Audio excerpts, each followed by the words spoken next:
Good morning friends, welcome back to my YouTube channel. Friends, आज की इस video में हम आप लोगों के लिए लेकर उपस्थित हुए हैं कक्षा 10वीं की सामाजिक विज्ञान का एक बहुत ही महत्वपूर्ण पार्ट भूगोल का चैप्टर नंबर 2, जिसका नाम है वन एवं वन्यजीव संसाधन। इसके मोस्ट IMP इम्पोर्टेंट क्वेश्चंस को लेकर उपस्थित हुआ हूं, जो कि आपके एग्ज़ाम 2024-25 के हिसाब से काफ़ी ज़्यादा इम्पोर्टेंट होंगे। आपका जो 2024-25 में जो बोर्ड एग्ज़ाम होना है 10th का, उसके हिसाब से ये क्वेश्चन काफ़ी ज़्यादा इम्पोर्टेंट होने वाले हैं। तो प्लीज़ वीडियो को छोड़कर कहीं जाइएगा नहीं, वीडियो पर शुरू से लेकर अंत तक बने रहिएगा। और अगर वीडियो पसंद आए तो वीडियो को लाइक और दोस्तों में शेयर ज़रूर करिएगा।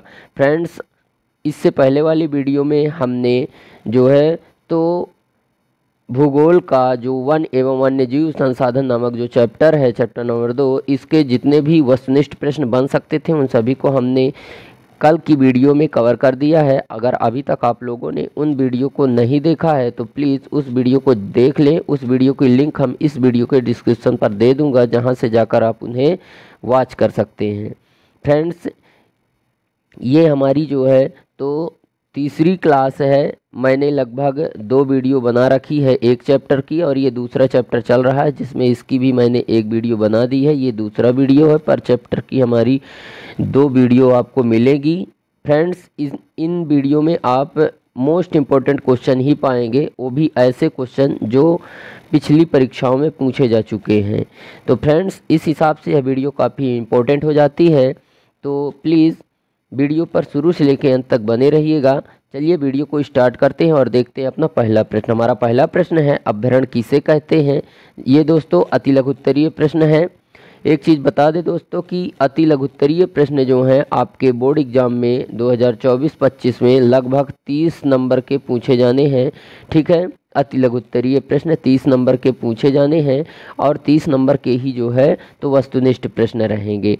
ठीक है, तो इसलिए जो है तो सबसे ज़्यादा आप अति लघुत्तरीय प्रश्नों को टारगेट कीजिएगा, ताकि आप अच्छा रिजल्ट बना सकें। ठीक है, इसके अलावा आप 30 नंबर के वस्तुनिष्ठ पा जाएंगे, और 30 नंबर के जो है तो अति लघुत्तरीय हो जाएगा। और इसके अलावा 60 हो गए, 70 का होता है पेपर, और 10 नंबर में जो है तो तुम्हारे क्या हो जाएंगे, उसमें से 4 नंबर का जो है तो तुम्हारा एक मैप रहेगा, और बचे कितने 6 नंबर। 6 नंबर में जो है तो तुम्हारे आ जाने हैं दीर्घ उत्तरीय या लघु उत्तरीय प्रश्न। ठीक है, इसलिए इनमें से सबसे ज़्यादा इम्पोर्टेंट है वस्तुनिष्ठ प्रश्न और ये अति लघु उत्तरीय प्रश्न। ठीक है, तो चलिए आज की इस वीडियो में हम वन एवं वन्यजीव संसाधन के जो अति लघु उत्तरीय वो भी इम्पोर्टेंट क्वेश्चन है उनको देख लेते हैं। हमारा पहला प्रश्न है, अभ्यारण्य किसे कहते हैं।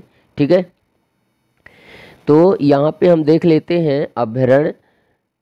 अभ्यारण्य राष्ट्रीय उद्यानों के समान होते हैं। ठीक है, ये वन्य प्राणियों को संरक्षित और प्रजातियों को सुरक्षित करने के लिए प्राकृतिक स्थल हैं। ठीक है, प्रजाति यानी कि नस्ल, समझ रहे हो ना, मतलब जाति और प्रजाति में अंतर ये है कि जाति जो है तो एक होती है और नस्ल जो है अलग अलग होती है। ठीक है, तो गोरा है, कोई आदमी काला है ना, तो ये भी क्या है, नस्ल है, तो उसी को जो है तो प्रजाति बोलते हैं। ठीक है, तो प्राणियों को संरक्षित और प्रजातियों को सुरक्षित करने के लिए प्राकृतिक स्थल हैं। क्या अभ्यारण्य जो है तो प्राकृतिक स्थल होते हैं। यहाँ बिना अनुमति के शिकार करना भी मना होता है। फ्रेंड्स, यह प्रश्न जो है तो 2022 में आ चुका है, इसलिए इम्पोर्टेंट है, इसको आप देख लीजिएगा। अगला हमारा प्रश्न है, केंद्रीय वन आयोग क्या है। केंद्र सरकार ने 1965 में केंद्रीय वन आयोग की स्थापना की थी। ठीक है, केंद्रीय वन आयोग की जो स्थापना है उसे किसने की थी, तो केंद्रीय वन आयोग की स्थापना केंद्र सरकार ने की थी। कब की थी, 1965 में। इसका कार्य आंकड़े व सूचनाएं एकत्रित करना था, उसके अलावा तकनीकी सूचनाओं को भी प्रसारित करना था, बाजारों का अध्ययन करना और वन विकास में लगी संस्थाओं के कार्यों को समन्वित करना यानी इकट्ठा करना था। ठीक है, उसके बाद हमारा अगला प्रश्न है, आरक्षित वन क्या होते हैं। फ्रेंड्स, ये भी प्रश्न आप देख सकते हैं, सन 2023 में जो है तो आ चुका है आरक्षित वन। ठीक है, तो देश के आधे से अधिक, ठीक है, देश के आधे से अधिक वन क्षेत्र आरक्षित वन घोषित किए गए हैं। जहां तक वन और वन्य प्राणियों के संरक्षण की बात है, आरक्षित वनों को सबसे अधिक मूल्यवान माना जाता है। ठीक है, आरक्षित वनों को सबसे मूल्यवान इसलिए क्योंकि सरकार ने उसको उतनी जगह जो है तो आरक्षित कर दी है। आरक्षित मतलब यहाँ पर जो पेड़ पौधे होंगे उसका उपयोग कोई भी व्यक्ति नहीं कर सकता, ना ही यहाँ पर जो है तो चारागाह कर सकते कोई, ना ही यहाँ की लकड़ी का, यहाँ के पेड़ों का कोई जो है तो उपयोग नहीं कर सकता है सरकार के अनुमति के बिना। ठीक है, इसलिए जो है ये आरक्षित वन कहे जाते हैं और सबसे ज़्यादा मूल्यवान होते हैं। ठीक है, के बाद हम देखते हैं लघु उत्तरीय प्रश्न। ठीक है, तो इसमें हमारा पहला प्रश्न है, जैव विविधता क्या है, यह मानव जीवन के लिए क्या महत्वपूर्ण है। ठीक है, क्यों महत्वपूर्ण है, मानव जीवन के लिए क्यों महत्वपूर्ण है। फ्रेंड्स, यह प्रश्न जो है तो सन 2024 में आ चुका है, मतलब पिछले साल ये प्रश्न जो है आ चुका है। ठीक है, इस तरह के प्रश्न जो है तो आपके बोर्ड एग्जाम में आ सकते हैं। ठीक है, तो इसके उत्तर को देखते हैं। जैव विविधता में अनेक प्रकार के पेड़ पौधे, जीव जंतु तथा मनुष्य की अनेक जातियां व उपजातियां सम्मिलित होती हैं। ठीक है, वही जो है तो जैव विविधता होती है और वो किस प्रकार से आपस में एक दूसरे से पारस्परिक क्रिया करते हैं। ठीक है, उसी को जैव विविधता कहते हैं। यहाँ पे एक और शब्दों में हम देख सकते हैं कि अर्थात विविध प्रकार के जो है तो वन एवं जीव जंतु की उपस्थिति को जैव विविधता कहा जाता है। ठीक है, एक ही जगह पर विभिन्न प्रकार के विभिन्न प्रजातियों की जब जातियां रहें, विभिन्न प्रकार के जीव जंतुओं की प्रजाति रहें, उन्हें ही हम विविधता कहते हैं। जैव विविधता के कारण मानव को अनेक प्रकार की आवश्यकता की वस्तुएं भी प्राप्त होती हैं, जिससे उनका अस्तित्व पृथ्वी पर बना हुआ है। ठीक है, क्योंकि अगर विभिन्न प्रकार के जीव जंतु ना होते तो मनुष्य की भी जो है तो आवश्यकताओं की पूर्ति नहीं होती। ठीक है, अतः जैव विविधता मानव जीवन के लिए बहुत महत्वपूर्ण है। ठीक है, उसके बाद जो है तो हमारा जो दूसरा लघुत्तरीय प्रश्न है उसको भी देख लेते हैं।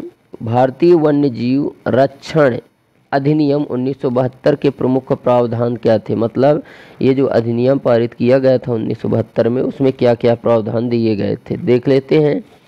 भारतीय वन्यजीव रक्षण अधिनियम 1972 में लागू किया गया, जिसमें वन्यजीवों के आवास और रक्षण, ठीक है, आवास रक्षण के अनेक प्रावधान थे। सारे भारत में रक्षित जातियों की भी सूची प्रकाशित की गई। इस कार्यक्रम के तहत बची हुई संकटग्रस्त जातियों के बचाव पर, शिकार और प्रतिबंध पर, वन्य जीव आवासों का जो है तो कानूनी रक्षण तथा जंगली जीवों के व्यापार पर रोक लगाने आदि पर विशेष बल दिया गया था।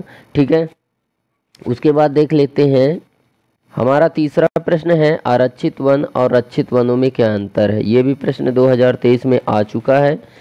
ठीक है, तो आरक्षित वन और रक्षित वन, आरक्षित वन देख लेते हैं। आरक्षित व रक्षित वन में जो अंतर है वो निम्न प्रकार से है। पहला हम आरक्षित वन देख लेते हैं।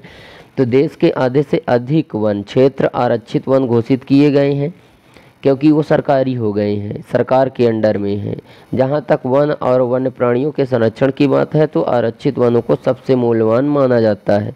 इसलिए क्योंकि सभी लोग उन वनों का उपयोग नहीं कर पाते हैं, तो वहाँ मूल्यवान चीज़ें जो है तो यथावत बनी रह जाती हैं, इसलिए वो ज़्यादा मूल्यवान माने जाते हैं। ठीक है, अगला है दूसरा वन जो है वो है रक्षित वन। वन विभाग के अनुसार भारत के कुल वन क्षेत्र का 1/3 भाग रक्षित है। इन वनों को और अधिक नष्ट होने से बचाने के लिए उनकी सुरक्षा व्यवस्था की जाती है। ठीक है, उसके बाद जो है तो हमारा प्रश्न नंबर 4 है कि वन और वन्यजीव संसाधनों के प्रकार व उनके वितरण को लिखिए। भी क्वेश्चन जो है तो सन 2023 में आ चुका, आप यहाँ पे देख सकते हैं।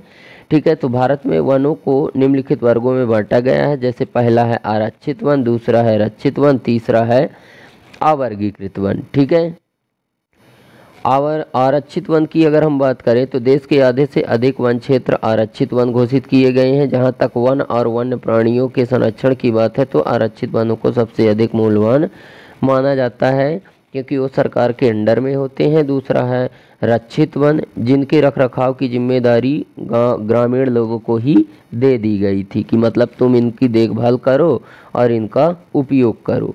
ठीक है, वो होते हैं रक्षित वन। वन विभाग के अनुसार भारत की कुल वन क्षेत्र का 1/3 भाग रक्षित है। इन वनों को और अधिक नष्ट होने से बचाने के लिए इनकी सुरक्षा की जाती है। ठीक है, उसके बाद हमारा जो अगला वन है वो है अवर्गीकृत वन। ठीक है, अन्य सभी प्रकार के वन और बंजर भूमि जो सरकार, व्यक्तियों और समुदायों के स्वामित्व में होते हैं अवर्गीकृत वन कहलाते हैं। ठीक है, उसके बाद उनका हम वितरण देख लेते हैं। मध्य प्रदेश में स्थायी वनों के अंतर्गत सर्वाधिक क्षेत्र हैं, सर्वाधिक सबसे ज़्यादा क्षेत्र हैं किसके? स्थायी वनों के। ठीक है, स्थायी वनों के सबसे ज़्यादा क्षेत्र हैं जो कि प्रदेश के कुल वन क्षेत्र का 75% है। स्थायी वन कितने हैं? 75%। इसके अलावा जम्मू और कश्मीर, आंध्र प्रदेश, उत्तराखंड में भी वनों का एक बड़ा अनुपात किसका है? आरक्षित वन। मतलब आरक्षित वन सबसे ज़्यादा आपको कहाँ देखने को मिलेंगे?